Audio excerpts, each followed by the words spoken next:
Hello, and we're back with another episode. This one is the year-end review. Yep, I got that right? Okay, great. Yes, you did. Yes. Where we're discussing the ups and downs of 2021. Since this time, day after tomorrow, we will be in 2022. We will. So, yes, that's really crazy to think about. Jerome's not here today. He had prior arrangements. How dare he?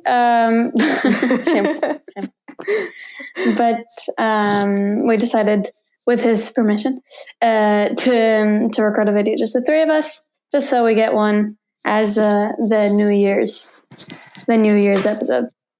So let's start like we always start. Sophie, where are you? Yes. It's going to be every single time, isn't it?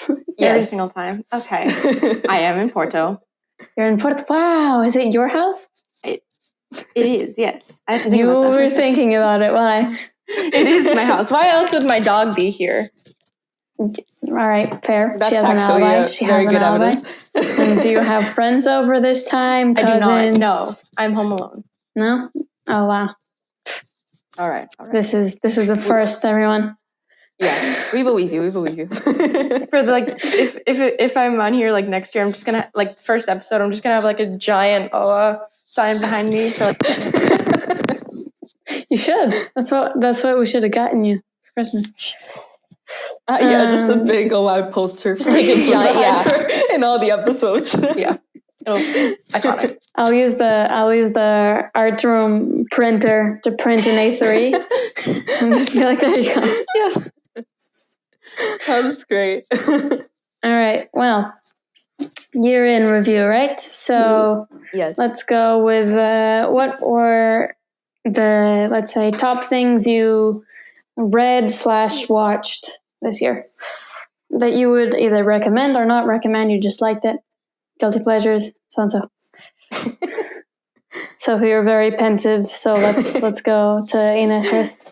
Yeah, sure. I'm not that great at rating things. That's Me neither. So it might not be fully accurate, but I'm gonna say what comes to my head. One of the last things I read was The Cruel Prince by Holly Black, which is a fantasy trilogy. Mm-hmm. This was the first one, and I quite liked it. It was nice. It had some twists and some suspense that I wasn't expecting. That's so good. I would recommend. Usually, like I'm not that much into fantasy usually. Mm-hmm. But some series really get me. Like I loved Harry Potter. Yeah. You know, and this one I think is going to be a cool one to read. I'm already looking forward to reading the next one. So nice. I did like it. It's basically like about two girls that had a tragedy and then they were taken into a fairy world and stuff. Wow. That's cool. Nice. All right. So, what about you? I'm not sure if I should recommend this because it can get like a little bit gory. Okay. You don't have to recommend it. You can just say what you watched. The Cruel Prince does also have a bit of violence. Yeah. That's also a bit important to say. Let's take all of our things that we like and that we talk about with a grain of salt here. Because this is the Clips. It's Clips podcast, but also we are for in this case 3 teenagers. So yeah. So go on. But literally from the title you can tell it's called These Violent Delights by Chloe Gong, I think. But it's actually really, really good. It's in 1920 Shanghai. It's a Romeo and Juliet retelling, but it's like much more interesting.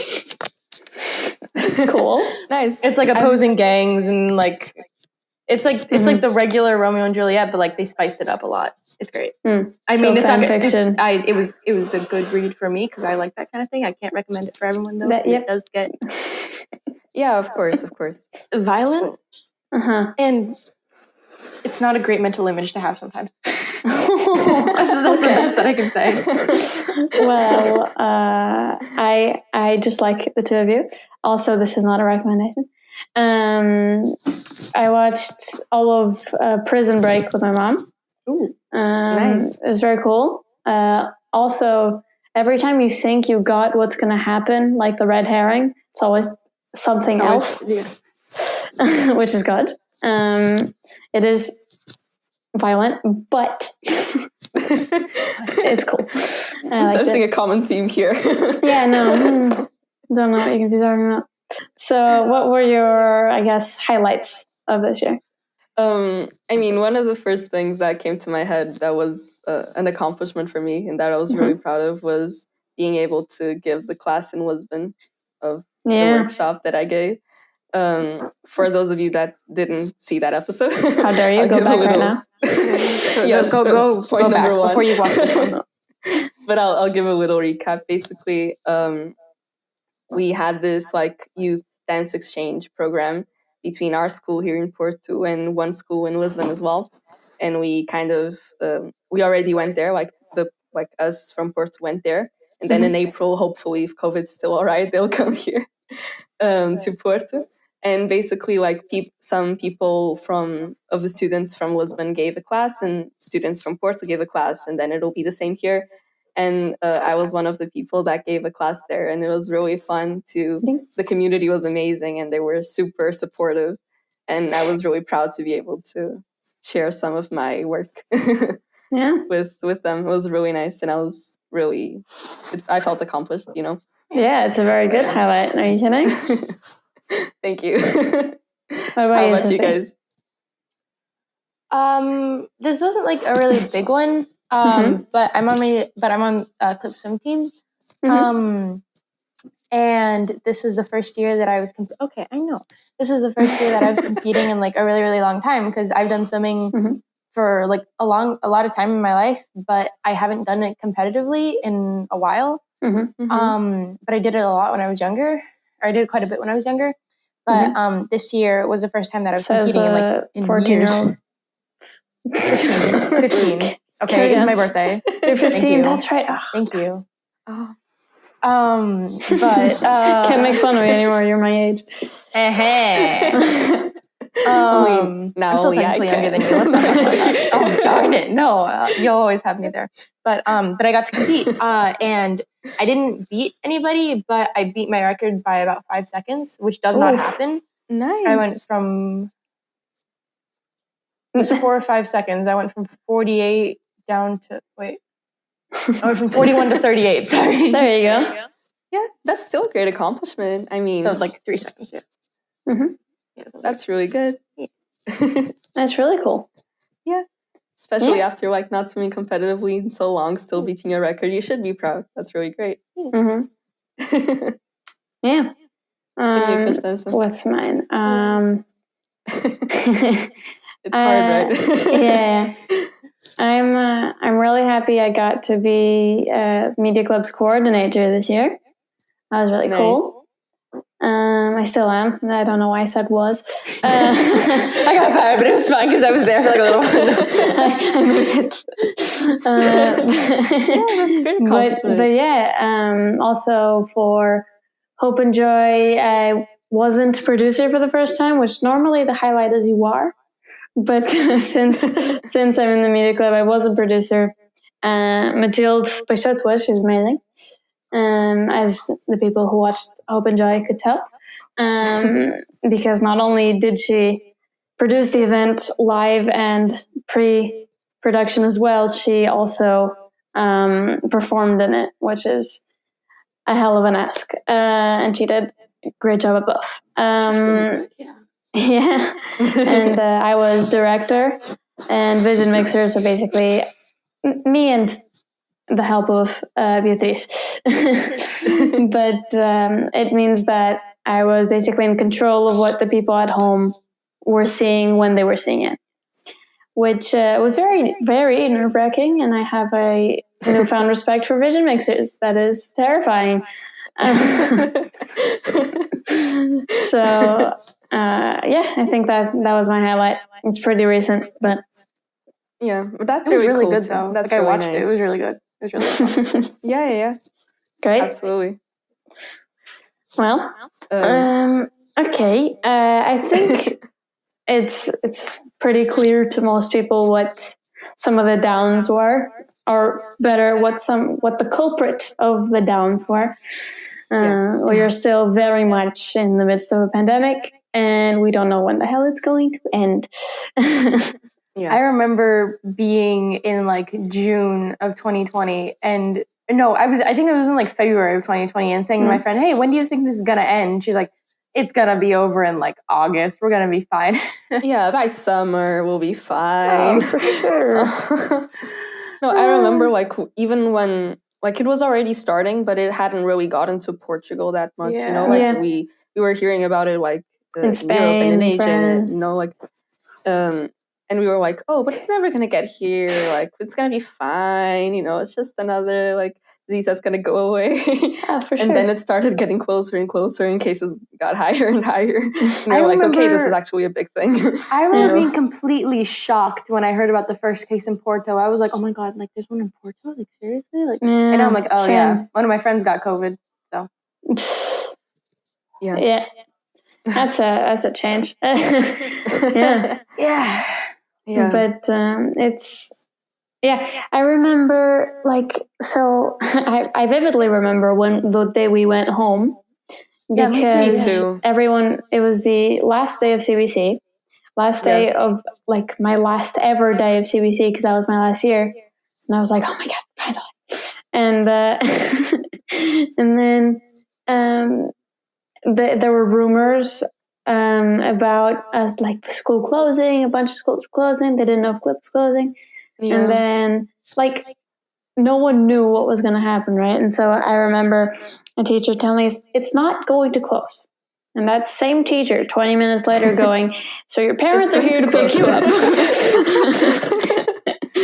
And even then we were like, well, I think there it hit a few people like what was going on. Or not what was going on, but that something was going on. And then a lot of people were like, yeah, we get to go home earlier. And then they were like, can we go now? I hate this. No, and remember, like at the beginning, we thought it was only for 2 weeks. And then it extended also. I was sick. And I've told the story before, but I was sick before my school went home, and I wasn't at CLIP at this time of last year, early 2020. I was sick, and I was at the German school, and I was like starting to get better, and then they sent a message to my mom. They're like, hey, because my mom was like, hey, she's gonna be coming back in. They're like, okay, 2 things. 1, everyone's gonna be going home. 2, we don't want your daughter here if she was sick.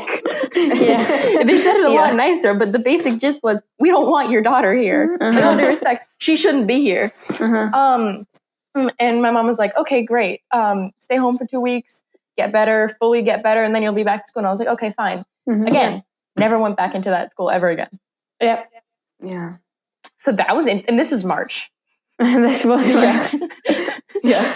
And this was March of not 2021, but 2022. 2020. Wow. I am. It's morning. It's all right, 2020. Which means March of this next year will be the second year of this thing. Yeah. Dang. Yeah. So second year of this thing, at least in Portugal. Because it was 2020. Yeah. That's when we all got sent home. 2021, we were all still in online school in March. 2022, we don't really know what's going to be happening. Yeah, very much. Yeah. Dang. I feel like there will be another episode where we will say this when it's more prevalent. But get your booster vaccines. Get them.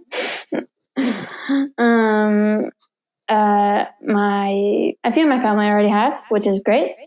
I will whenever I can. And I want this to be done, please. Yeah, exactly. Like, be safe. Of course, you still have to be like have a life, of course, but be safe. And now, especially in this holiday time with Christmas and New Year's, be sure to still be like safe. And if you're going to be with family, if you're going to be with friends, get tested. If you have to self-isolate, do it. It sucks, but do it. Get vaccinated. If you're not already, get the booster shot. If you haven't already, I say this hypocritically, I want to get it. I haven't yet. We're looking into it. You're more waiting than looking into it. You can't do anything. Okay, we're waiting. Yeah. Okay, fine. You want to correct me? Fine. Okay, all right. Sorry. Oh, God. but for the love of God, just be safe. Keep other people in consideration. Yeah. That's that. What a mess. What a mess. Seriously. Oh man. Yeah. I don't know if this is a me thing, but like I think clearly growing up in the like quarantine was not fun. Like going from middle school to upper school, which already seems like a millennia ago when you're not stuck at home for months. Felt very weird. And I think it's funny because it clearly did it, like no relationship stayed untouched by the pandemic, right? It either made bonds so much stronger or just hurt relationships completely. Like I don't think barely any relationships stayed the same. Yeah, like I lost like a close friend of mine, kind of because of COVID, and like we kind of started drifting apart a little bit and stuff like that. But a lot, I learned who my real friends were a lot too, because like they weren't willing to, you know, it was that much more of a we really need to keep this because we are because part of what kept everyone kind of sane was knowing that like their friends were there and like went and like even while we're still in this and even when we come out, they're still going to be there and we still have those people that want us safe and want us sane. Yeah. That was I think to that when we were like me and Mr. Kavad, when we were preparing what this episode was going to be about, he talked about an unsung hero, basically.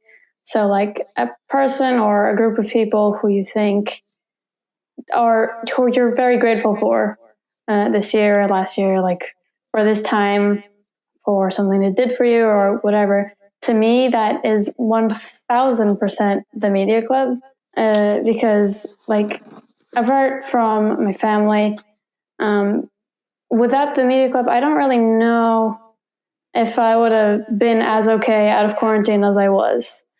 Like it really gave me stuff that we did fill the void for those 2 weeks where we jokingly say it was illegal to go to school, where like schools were shut down and we got to do so much. We started a podcast. I don't know if you've heard of it. Amid isolation. I met great people. I made amazing friends, and absolutely Media Club and all the other people that made it happen, podcast included, are my unsung heroes. So shout out to us. Shout out to us. There you go. No, but absolutely, like filming and recording the podcast has always been a really nice experience for me.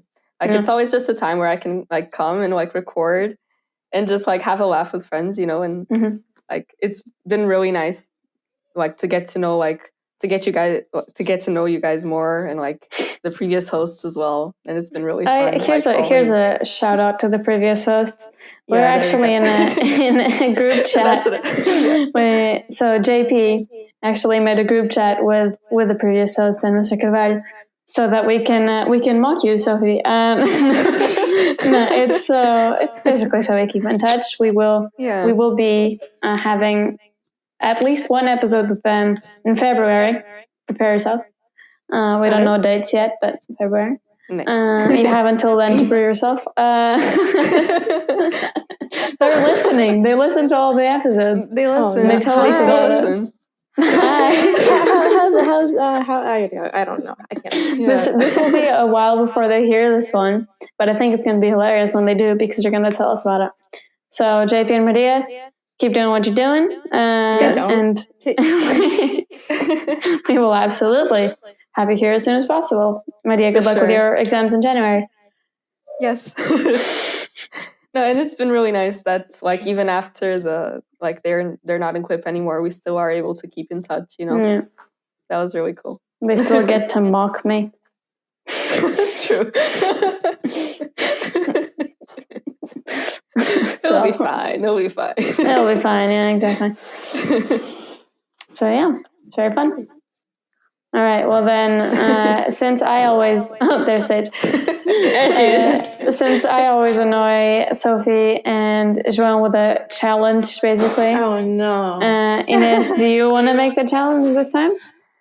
For me or like for you or Joan? I don't know. It's up to you. Or for all of us, it's up to you. I don't know. You put me on the spot there. We have come up with kind of an intro and outro, right? Already. Sort of. Yeah. Party people in Sayonara. Yeah. All right. Then, wait, I have one for Sophie. Oh, no. My God. Just so we can keep this thing going. It's not very original. It's not very original. I thought we were friends. You have to find a new spot to be for next time. Just so we can keep doing the format. Every single time. Every single episode. That's not going to be difficult for you, though. That won't be. I will not have a problem with that. Make sure you are not currently in movement when we are recording. And that you have headphones. Yes. And that is not very loud. Apart from that, go for it. It happened one time. It happened 3 times. One time that it was in a moving vehicle. 2 times that I was in there you go. The realization moment. That's great. And that's only the ones we actually did do. Do you want to tell the people why we didn't do a few of them? So, I am very spontaneous. You're just a poor planner. Okay, I'm a Sagittarius. It's part of my personality. That's such a Gen Z thing to say. Exactly. Like, I'm a Sagittarius. You're Gen Z too. You can't make fun of me for being Gen Z. You're all Gen Z too. Speaking of very Gen Z things, for the people that don't know it, on Instagram, Mr. Kirati posts promos for the podcast. One of those was about pistachios. So, Sophie, do you remember the conversation we had where you said something about salted pistachios? And I was like, you can buy unsalted pistachios. 3 separate teachers came up to me and talked to me about pistachios out of the blue that day. Okay? No. I have to mention this because about the Gen Z thing. The last one Mr. Gray sent me, because I don't have Instagram, so I asked him to send them to me. Was about you saying you stan Mariah Carey. Oh, yeah. And me saying that's a really Gen Z thing to say you stan someone, right? I don't stan her, but I've listened to her music. All right, okay. Well, it's okay. Sure. And you could send it to me. And I guess it's auto captions, but I saw that. Yeah, instead of standing, it said standing every time. So you stand Mariah Carey. And then I mocked him for it. I was like, oh my God, you don't know what standing is? Like, I explained it, but you didn't know it was a thing. And then he goes, it's auto captions. And I went, oh, okay. And he goes, but you can make fun of me because I did not know what that was. And then we also had a talk about why he hates the new meaning for the word cap, like no lie. No because he's very upset that it's in a very like old grumpy grandfather get out of my lawn sort of situation. My lawn. Where because it's a business term when you cap a limit on something, like you cap spending. And so he was very upset. Also, he talked about like literary connotations, about how the really strong P in cap makes it seem like it's an end to something. It's a very interesting conversation. Okay. Remember the hot dog debate? Like the great hot dog debate of 2021? Where it's very obviously a sandwich? Mm-hmm. We won. Carry on. I say this right now because I just can't. Carry on. No, but remember when I was like, oh yeah, like they're marketed to like at least in the US they were marketed as hot dogs, like the sausages they were marketed as hot dogs. Yes. Mr. Fernandez, shout out to him by the way, came up to me. Teaches biology. Mr. This is okay. This is the problem, Mr. Edgar. Yes, thank you. I didn't want to say his first name because I wasn't sure if I was allowed to. In Portugal, there's a lot of Flemish. Carry on. But he came up to me in the middle of form time, and he like shows me his phone, and he's like, they're called like pranks or something like that. And I'm like, I'm sorry, but like he hadn't shown me his phone yet. He was like, they're called pranks, and I'm like, who? What? And then he shows me his phone, and I'm like, Oh yeah, you watched the podcast. Yeah, I also catch it off guard because I know people watch it because I get the stats on it, which I'm very proud. But I always forget that people can watch it in a sort of way where I'm like, I know people do, just forget that happens. And so I am currently in movement. This is not a permanent thing. Oh, there we go. See? This is the 4th time now. This is a one-time thing. Okay, give me a break. This is the 4th time. And how many episodes? 7. Over half. So, yeah, over half. Just. So we're already a little bit over time. I just wanted to get that in there. I don't know if it's going to make it in because we're making fun of our censorship community. But anything else you'd like to say? No? All right, then. Would you like to do the honors, Sophie? I don't know what I'm supposed to say. Just sayonara? Or is it like... Go for it. Yeah. Okay, great. Sayonara, and we'll see you next time, hopefully. There we go.